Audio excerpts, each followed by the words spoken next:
Macron terrified as France demands changes to EU rules to avoid harming itself. Post-Brexit, Emmanuel Macron is facing a crisis as France demands changes to European Union rules to avoid damaging its own financial sector post-Brexit. The UK formally left the EU back in January, and while trade negotiations are still ongoing, there are less than 30 days for both sides to come to an agreement before the end of the transition period on December 31st. But now, France's top securities regulator, Robert Ophèle, has urged the EU to adjust rules to avoid penalising branches of EU banks trading in London. Under the bloc's derivatives trading obligation (DTO), EU bank branches in Britain must use an EU-based platform for trading or a platform in countries like the US which has been approved by the bloc. British rules force UK counterparties to trade on a UK-approved platform, making cross-channel deals impractical.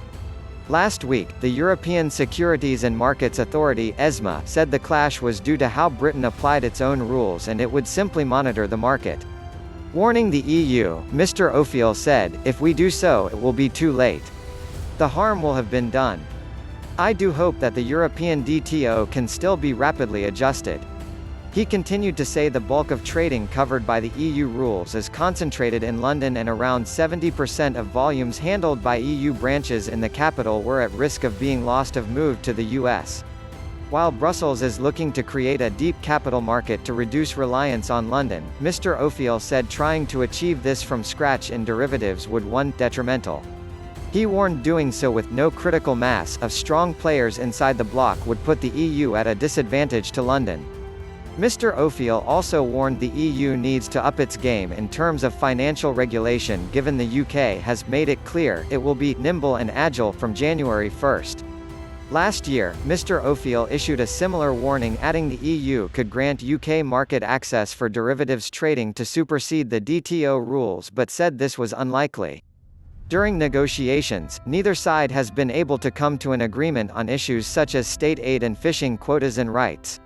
French President Emmanuel Macron and his government made it clear to the EU's chief negotiator Michel Barnier that he had to push for stronger commitments on regulatory alignments and access to UK fishing waters.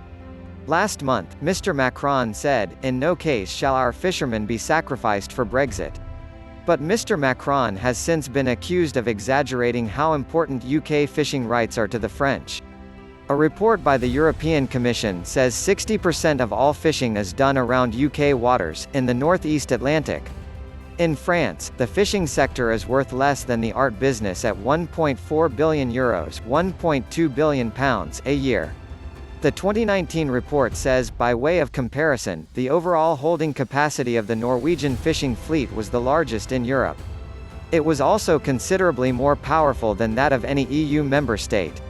In the case of Iceland, despite having a much smaller fleet 1,600 vessels in 2018 than France and Italy, the overall holding capacity gross tonnage was very similar.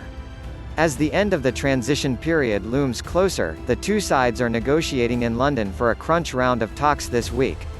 EU leaders have warned of the need to make big progress to avert a possible no deal by the end of the month.